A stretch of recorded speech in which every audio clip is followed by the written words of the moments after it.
Welcome everyone, my name is Shivam और हम कर रहे हैं केवीएस पीआरटी टीयर 2 की तैयारी, जिसमें हमारा लास्ट टॉपिक था डेमोक्रेसी। और डेमोक्रेसी से लगा हुआ टॉपिक जो हमारा है वो है कॉन्स्टिट्यूशन। तो आज हम पढ़ने वाले हैं कॉन्स्टिट्यूशन को।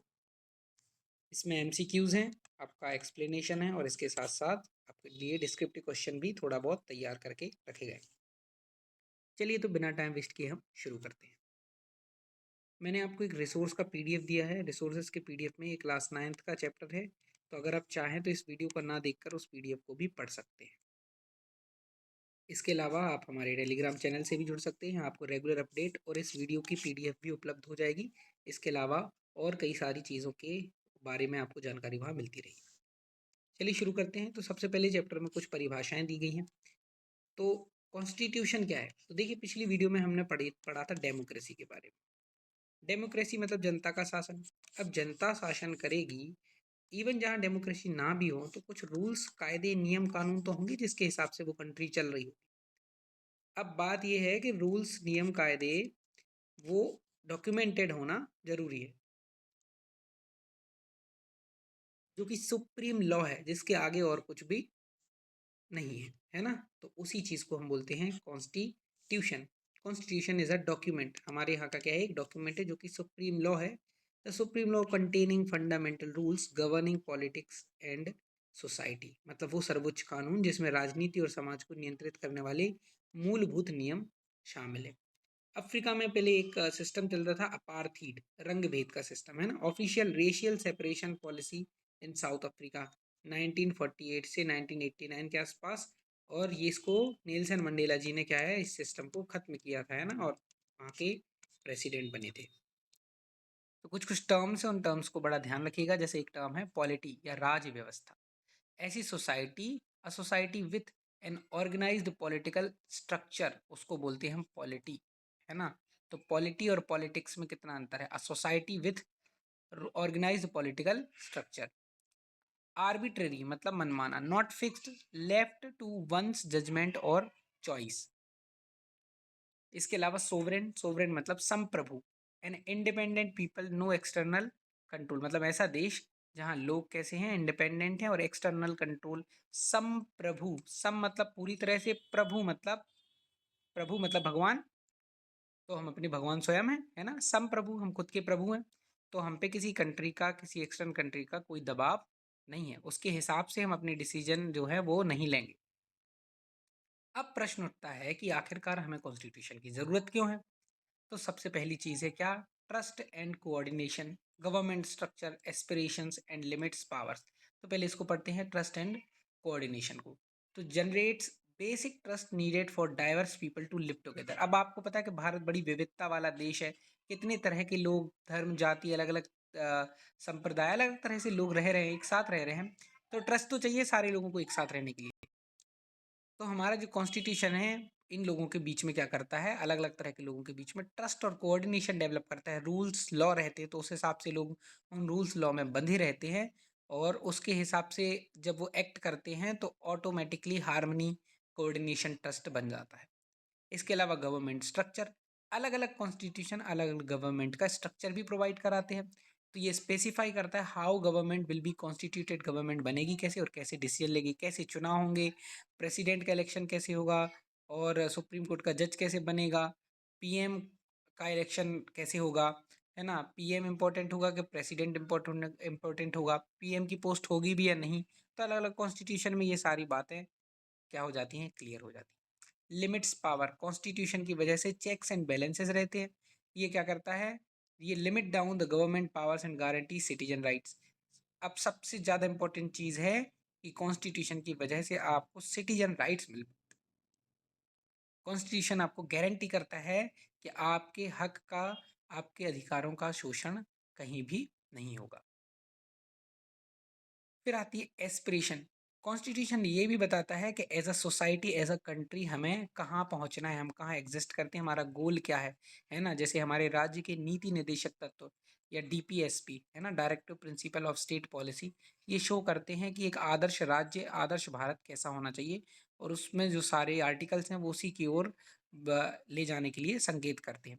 तो expresses people's aspiration for creating a good society. जैसे हमारा जो देश है वो पंथ निरपेक्ष है, समाजवादी है। तो ये इस तरह से हमारे देश के लोगों की एस्पिरेशन बता रहा कि पूंजीवादी ना होकर समाजवादी हो, समाज के हित के लिए हो, और इसके अलावा क्या है, पंथ निरपेक्ष हो, समता हो हमारे यहाँ, है ना, न्याय की, अवसर की। तो ये सारी चीज़ें कौन शो कर रहा, हमारा कॉन्स्टिट्यूशन शो कर रहा है। इस तरह से हमारे लोगों की एस्पिरेशन शो कर रहा है। तो यहाँ थोड़ा सा साउथ अफ्रीका का स्ट्रगल बताया गया है। इतना इंपॉर्टेंट नहीं है, ये सारी स्टोरीज इंपॉर्टेंट नहीं है, बट कुछ कुछ चीज़ें इसके फैक्ट इंपॉर्टेंट हो सकते हैं और एग्जाम में आ सकते हैं, चांसेस थोड़े कम है ना। अपार्थी रेजिम में सो वाइट माइनॉरिटी थी जिसने क्रूअल रेशियल डिस्क्रिमिनेशन थोप के रखा था ब्लैक मेजोरिटी पे। ब्लैक की पॉपुलेशन 3/4 थी अफ्रीका में। फिर नेल्सन मंडेला थे और दूसरे लोगों ने मिलकर क्या किया, वाइट डोमिनेशन के खिलाफ लड़ाई लड़ी। मंडेला को 27 साल की जेल हुई, और बहुत भयानक जेल हुई, है ना, रॉबिन आइलैंड में। कहाँ हुई, रॉबिन आइलैंड में। और आखिरकार मंडेला की जीत हुई और वहाँ ट्रांजिशन हो गया डेमोक्रेसी, जहाँ हर रेस के लिए, हर नस्ल के लिए इक्वल राइट्स मिल गए और न्यू कॉन्स्टिट्यूशन बना अफ्रीका का। अब हमें अफ्रीका की कॉन्स्टिट्यूशन से क्या लेना देना, तो हम पढ़ते हैं making of the Indian constitution के, इंडिया का कॉन्स्टिट्यूशन कैसे बना। एडवांटेज क्या था, अफ्रीका से बिल्कुल उलट स्थिति हमारी। कैसे उलट स्थिति थी, ऐसे उलट स्थिति थी कि अफ्रीका तो आज़ाद था, उसके बावजूद भी कई साल तक वहाँ डेमोक्रेसी नहीं आ पाई, कॉन्स्टिट्यूशन नहीं बन पाया। लेकिन कम से कम इंडिया ऐसा तो था कि इंडिया के आज़ाद होने से पहले ही ये तय हो चुका था कि इंडिया एक लोकतांत्रिक देश होगा, है ना। अब लोकतांत्रिक देश होगा तो इसका मतलब उसका एक कॉन्स्टिट्यूशन होगा। तो इंडिया में कॉन्स्टिट्यूशन के बनाने पर पहले ही सहमति जताई जा चुकी थी, उसके हमारे आज़ाद होने के भी पहले। कब, during the freedom struggle. Process क्या है, सबसे पहले हमारी संविधान सभा निर्धारित की गई और उसमें कुछ इलेक्टेड रिप्रेजेंटेटिव ड्राफ्ट, उन लोगों ने क्या किया, कॉन्स्टिट्यूशन को ड्राफ्ट किया। और वहाँ उसमें एक इम्पोर्टेंट चीज़ क्या थी, यूनिवर्सल एडल्ट फ्रेंचाइज। उसकी बहुत सारी विशेषताओं में से एक विशेषता है कि शुरुआत से ही इन्होंने यूनिवर्सल एडल्ट फ्रेंचाइजी को अपना लिया, है ना, सार्वभौमिक वयस्क मताधिकार। कुछ इंपॉर्टेंट बात, कॉन्स्टिट्यूशन कब अडॉप्ट किया गया, 26 नवंबर 1949। लागू कब किया गया, इन्फोर्स कब हुआ, 26 जनवरी 1950। सबको पता ही है। और ये नवंबर 1946 में असेंबली बन चुकी थी।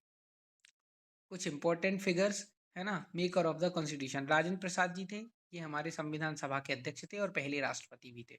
जवाहरलाल नेहरू जो थे वो इंटरिम गवर्नमेंट के, मतलब अंतरिम सरकार, अंतरिम मतलब जो किसी खास उद्देश्य से बनाई हो उसके बाद वो डिसॉल्व हो जाती हो, है ना, तो उसके क्या थे, ये प्राइम मिनिस्टर थे। और इन्होंने फिर हमारे पहले प्रधानमंत्री भी यही बने, है ना। ट्रस्ट विद डेस्टिनी जो है, डेस्टिनी है, मतलब नियति से साक्षात्कार, इन्होंने 15 अगस्त 1947 को भाषण दिया। Sarojini Naidu, foremost women leader in Congress, है ना, तो कांग्रेस में प्रमुख महिला नेता, बाद में यूपी की ये गवर्नर भी बनी थी। Sardar Vallabh Bhai Patel played a decisive role in the integration of the Indian princely states, तो भारत की रियासतों को एक करने में इन्होंने महत्वपूर्ण भूमिका निभाई। तो सबसे पहले आते हैं हम अपने संविधान की प्रस्तावना पर, प्रियम्बल पर। तो प्रियम्बल को अपने संविधान की आत्मा कहा गया, सोल ऑफ द कॉन्स्टिट्यूशन। तो सिंपल सी बात है, जब इंडियन गवर्नमेंट कोई भी लॉ बना रही होती है तो सबसे पहला ध्यान इसी चीज़ पर जाता है कि वो प्रियम्बल को अपोज तो नहीं कर रहा, हमारी सोल को हर्ट तो नहीं कर रहा, है ना। प्रियम्बल में जो प्रिंसिपल्स हैं, जो वैल्यूज़ हैं, क्या उनसे हटके तो नहीं जा रहा। अगर नहीं जा रहा तो वो कानून बिल्कुल भी सही नहीं है। फिर ये हमारे नेचर ऑफ स्टेट, मतलब हमारे राज्य, राज्य का मतलब ये एमपी यूपी नहीं, देश को ही राज्य कह रहे हैं ना, उसकी नेचर को भी बताता है कि हमारा देश कैसा होगा, सोवरेन होगा, सोशलिस्ट होगा, सेक्युलर होगा, डेमोक्रेटिक होगा और रिपब्लिक होगा। और उद्देश्य भी बताता है, उद्देश्य क्या, जस्टिस, लिबर्टी, इक्वलिटी, फ्रेटर्निटी, है ना, कैसा राज्य होना चाहिए, तो जस्टिस है, लिबर्टी, इक्वलिटी और फ्रेटर्निटी, इन सबके लिए हमारे देश में स्थान है। ध्यान रखिए, सोशलिस्ट और सेक्युलर शब्द जो है वो 42nd अमेंडमेंट में जोड़े गए थे 1976 में। सेक्युलरिज्म आप जानते हैं तो इसको ज़्यादा समझने की आवश्यकता है नहीं। इंस्टीट्यूशनल डिज़ाइन, द कॉन्स्टिट्यूशन एक स्टैटिक या सेक्रेड लॉ नहीं है, बल्कि ये एक लिविंग डॉक्यूमेंट है ना, कोई स्थिर कानून नहीं, जीवंत दस्तावेज है जो कि क्या करता है, it embodies values into institutional arrangements. इसमें अमेंडमेंट टाइम टू टाइम जो है संभव है, क्योंकि आपको पता है कि समाज की आकांक्षाएं भी समय के साथ बदलती रहती हैं। कुछ इंपॉर्टेंट फैक्ट याद रखने योग्य हैं कि जो कॉन्स्टिट्यूशन है उसको हाथ से लिखा था प्रेम बिहारी नारायण रायजादा जी ने, है ना, तो वो कैलीग्राफर है उसके। इसके अलावा नंदलाल बोस और उनकी टीम ने क्या किया, उसको डेकोरेट किया, है ना, मोहनजोदड़ो और फ्रीडम मूवमेंट के सीन जो है उसमें चित्रित किए। इसके अलावा वसुधैव कुटुंबकम जैसी हमारी इस फिलॉसफी को इसमें इंक्लूड किया गया। पुरानी कल्चरल हमारी सिविलाइजेशन हेरिटेज को शामिल किया गया। नेचर ऑफ स्टेट याद रखने की ट्रिक क्या है, S3 D और R, है ना। S3 मतलब sovereign, socialist, secular. D democratic, R मतलब रिपब्लिक। और वैसे ऑब्जेक्टिव्स को याद रखने की सीक्वेंस क्या है, J लीफ, है ना, जस्टिस, लिबर्टी, इक्वलिटी, फ्रेटर्निटी। तो इतना बहुत ज़्यादा इसमें दिक्कत वाली बात नहीं है, तो सबको याद है। प्रियम्बल हम बचपन से देखते आ रहे हैं, पढ़ते आ रहे हैं, हर 26 नवंबर को हम उसकी शपथ भी लेते हैं एक तरह से, तो ये याद है। एक चीज़ ध्यान रखिएगा, एक कॉमन मिसकंसेप्शन है सेक्युलर के बारे में। तो सेक्युलर का मतलब एंटी रिलीजन नहीं है, कि भारत का कोई धर्म नहीं है, मतलब ऐसा नहीं कि हर भारत हर धर्म के विरुद्ध में, जैसे कि फ्रांस में, है ना। विरुद्ध मतलब कि उसका कोई स्टेट का कोई धर्म नहीं है, इसका मतलब है कंप्लीटली आप किसी भी धर्म की आस्था को क्या कर सकते हैं, फ्रांस में चोट पहुंचाएंगे, कोई दिक्कत नहीं है, क्योंकि स्टेट धर्म को मानते ही नहीं है ना। जबकि इंडिया में क्या है, the state is neutral, India neutral है। It simply does not promote any official religion, किसी वन ऑफिशियल रिलीजन को प्रमोट नहीं करता। लेकिन ऐसा नहीं है कि सारे धर्मों का सम्मान नहीं करता, सब धर्मों का बराबर सम्मान है। कोई किसी धर्म को संवेदनाओं को क्या नहीं कर सकता, चोट नहीं पहुंचा सकता। अब बहुत ज़्यादा फैक्ट इसमें थे नहीं, तो इस वीडियो को रखते हैं छोटा। ये सारी चीज़ें आपको पता है, एक जो हमारा क्विक रिवीजन वाला पेज है, तो इसको जरूर अच्छे ध्यान से रखिएगा और इसका यूज़ कर लीजिएगा। इससे आपके नोट्स कंप्लीट हो जाएंगे, केवल इतना सा लिख लेंगे तो कंप्लीट हो जाएगा। तो यहाँ लिखा है, how does universal adult franchise relate to the preamble of value of equality.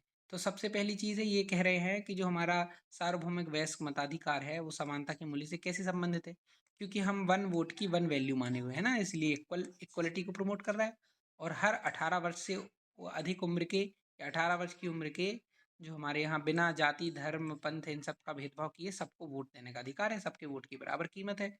और इसके अलावा क्या है कि जो हमारे मेकर्स थे उन्होंने एक मैकेनिज्म क्यों प्रोवाइड किया कॉन्स्टिट्यूशनल अमेंड का, क्योंकि समय समय के साथ चीज़ें, कई लॉज आउटडेटेड हो जाते हैं और समाज की एस्पिरेशंस भी चेंज होती जाती हैं। उस वजह से हम क्या करते हैं, इसको अमेंडमेंट इसमें होती रहना जरूरी है। और उससे हो सकता है उनसे कुछ गलतियां रह गई हैं, तो कुछ गलतियां रह गई तो उसके लिए स्कोप तो छोड़ना चाहिए ना सुधार के लिए। Identify the cruel and unjust use of power और अथॉरिटी। तो cruel and unjust use of power और अथॉरिटी, इसको बोलते हैं अत्याचार, है ना, टायरनी। फिर क्वेश्चन है, नेल्सन मंडेला कहाँ इम्प्रिजेंट थे, रॉबिन आइलैंड में। कॉन्स्टिट्यूशन कब अडॉप्ट किया गया, ये सब अब पढ़ चुके हैं।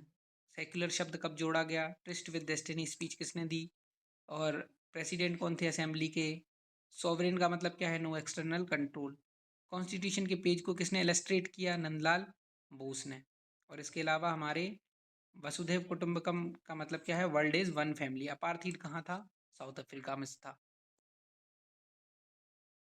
इसके अलावा इस बार मैंने क्या किया है, छोटे छोटे से आपको बुलेट पॉइंट में आंसर दिए हैं, ताकि बड़ा आंसर आपको ना लगे। छोटे छोटे पॉइंट्स में दिया गया और इस पॉइंट से आप क्या करिएगा, इस पॉइंट से आंसर को आप एलेबोरेट कर लीजिएगा। जैसे एक प्रश्न पढ़ते हैं हम, analyse the significance of universal adult franchise in India. Bharat में सार्वभौमिक वयस्क मताधिकार के महत्व का विश्लेषण करिए। तो सबसे पहले आप क्या बताइए, सार्वभौमिक वयस्क मताधिकार क्या होता है ना, व्हाट इज। तो आप ये कहोगे कि इंडिया में 18 वर्ष की उम्र के हर एक पर्सन को, हर एक नागरिक को, है ना, नागरिक शब्द पे जोर देना, सिटीजन को वोट देने का अधिकार है। फिर उसके बाद आगे आप लिखोगे कि इसकी सिग्निफिकेंस क्या है, तो ये पॉलिटिकल इक्वलिटी को प्रमोट करता है और कॉमन मैन में फेथ को डेमोन्स्ट्रेट करता है और डेमोक्रेटिक रूल का आधार है। यही तो हमारी लोकतांत्रिक शासन का आधार है। इसी तरह से लिखा हुआ है कि प्रियम्बल कैसे रिफ्लेक्ट करती है कॉन्स्टिट्यूशन की फिलॉसफी को। तो आप क्या कहोगे कि स्टैंडर्ड के रूप में काम करता है लॉज को एवेल्यूएट करने में। ये हमारी सोल है। और इसके अलावा ये इसमें गाइडिंग वैल्यूज हैं, जैसे कि ये हमारी है ना, जस्टिस, लिबर्टी, इक्वलिटी, फ्रेटर्निटी, ये सारी चीज़ें। सबसे पहले आप क्या बताओगे, फिर से कॉन्स्टिट्यूशन बताओगे, कॉन्स्टिट्यूशन क्या है, फिर बताओगे प्रियम्बल क्या है, फिर ये जो हमारे बुलेट पॉइंट्स हैं उनको आप लिखोगे।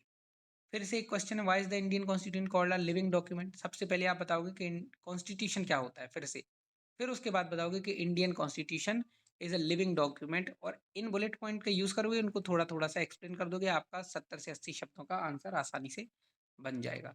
क्यों है लिविंग डॉक्यूमेंट? क्योंकि चेंजिंग कंडीशन को अडेप्ट करता है, क्योंकि आप उसमें आसानी से चेंज कर सकते हैं।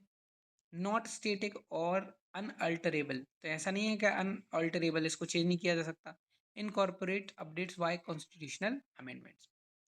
Compare India's constitution making advantage over South Africa. South Africa के ऊपर से के मुकाबले इंडिया का क्या एडवांटेज रहा? तो इंडिया ने पहले ही डेमोक्रेटिक कंसेंसस बना ली, सहमति बना ली, लोकतांत्रिक है ना, फ्रीडम स्ट्रगल के दौरान ही।